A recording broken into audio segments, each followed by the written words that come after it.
The Google Pixel 9 Pro Fold has the steepest price in Google's lineup, so it takes a pretty big commitment to see if it's worth your money. There's still lots to be excited about for this foldable phone, especially all the efforts around AI, the cameras, and multitasking. If you're thinking of upgrading or switching from another phone, I'll tell you if it's worth buying or skipping the Pixel 9 Pro Fold. The first reason you should buy the Pixel 9 Pro Fold is for its lighter, more compact design. I wish they called it the Pixel Fold 2, but anyways, while it's not the thinnest foldable phone, Google improves the design by making it thinner and lighter. The original Pixel Fold weighed in at a hefty 10 ounces, which felt heavy after I used the OnePlus Open, which weighs 8.43 ounces. Even though it's not as light as OnePlus's foldable phone, the Pixel 9 Pro Fold's 9.1 ounce weight makes it much more manageable to use, and I like how it's getting at 0.4 inches close versus the half-inch thickness of the Pixel Fold. Adding to this, I also like how it's also narrower at 3 inches wide, so that it's easier to hold one-handed. I've always enjoyed the AI features that Google introduced with my Pixel 8 Pro, and it's no different here with the Pixel 9 Pro Fold, which is the second reason you should buy it. That's because it introduces a handful of new AI features that I frequently use and have found to be actually helpful. For example, the Reimagine feature in Magic Editor lets me use generative AI to fill in areas that I've selected by typing in what I want. I really like how it does the shadows on the animals too, because the sun's hitting a certain direction. It's looking at the image and it's actually producing those shadows too, which is a key thing you don't see in many of these AI altered photos.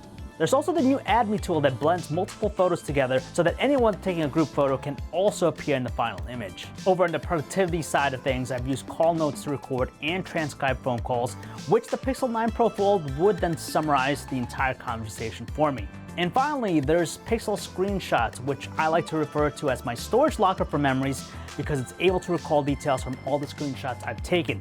If there's an important event in an email, I can take the screenshot of it and then use Pixel Screenshots to look it up for me. Speaking of AI, there's also Gemini Live, which is the smartest AI assistant I've come across because it's like I'm talking to an actual person who listens. Just like Google Assistant before, I can ask it all sorts of questions and stuff, but the coolest part is how natural Gemini speaks. I can even interrupt Gemini while it's responding to ask another question, and Gemini knows what I'm saying. What's the weather like today? Los Angeles is looking at a high of 81 degrees with Are plenty the Yankees of playing tonight? The Yankees will be playing the Nationals today at 6:45 p.m. After using other voice assistants like Siri, Google Assistant, even Amazon Alexa, it sounds like an actual person I'm talking to. Make those interruptions, fluid, realistic conversation, and just seems so natural versus the robotic tones and the long pauses before.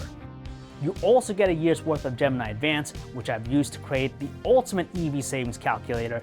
And if that's not enough to convince you about this AI assistant, the other perk about the Pixel 9 Pro Fold is that Google plans to add full multimodal capabilities, meaning I'd be able to use the camera to ask Gemini detailed questions. Tell me how much would an EV cost in the long run if it starts at $30,000 and I drive it 1,000 miles a month for the next 10 years? The value of the EV will decrease over time. The rate of depreciation can vary depending on factors like mileage, condition, and market demand. My final reason to buy it is for the bigger display and also smaller bezels. When I first opened up the Pixel Fold, I was shocked it had ungodly large bezels around the screen, much more than any other notebook-style foldables I've tested.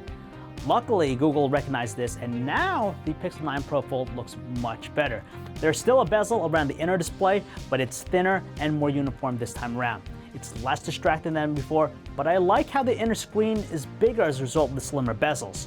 You get a sizable 8-inch OLED display, which is up from the 7.6-inch screen of the Pixel Fold, and due to how the outer display grows to 6.3 inches, it changes the aspect ratio as a result, making it more square when unfolded. The first reason I think you should skip it is because it's still expensive. Unlike the Pixel 9 Pro XL, which technically costs $100 more than last year's Pixel 8 Pro, Google has kept the Pixel 9 Pro Fold's price to $1,799. That's still crazy expensive when I consider how the best foldable phone, in my opinion, the OnePlus Open, costs much less at $1,699, with an additional $100 off when you trade in any phone in any condition. So basically you're paying $1,599 for it.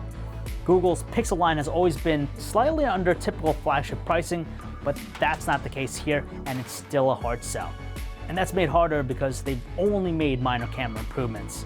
In fact, it's leveraging nearly the same hardware as before, so that's a 48 megapixel main sensor, 10.5 megapixel ultrawide, and a 10.5 megapixel telephoto with 5x optical zoom. Compared to the Pixel 9 Pro XL, these cameras are technically downgrades, although the only new thing here is how the ultrawide sensor now allows for macro photography. I'm also bummed that it doesn't gain the same 42 megapixel selfie camera as the Pixel 9 Pro and the 9 Pro XL. So I'm guessing they're hoping that AI and computational photography is going to help improve the camera quality. And for my final reason, the Tensor G4 still lags behind the competition. After benchmarking the Pixel 9 Pro Fold, it's clear that the Tensor G4 chip still trails the Snapdragon 8 Gen 3. While the phone itself operates smoothly and delivers better results than what we got from last year's Pixel Fold, the Tensor G4 scores in Geekbench and 3D Mark still doesn't come close to what the Galaxy Z Fold 6 achieves. I'm really on the fence here because while I love the redesign, I'm not convinced it's enough to warrant paying for the phone, especially when the camera's performance is a smidge better. I also suspect that Google will be rolling out many of the new AI features to older Pixels, which would give last year's Pixel Fold new life. It's a great phone, and I really think that this is what the original Pixel Fold should have been like, but after testing out other foldables like the Z Fold 6 and also the OnePlus Open, I expect more out of a foldable phone.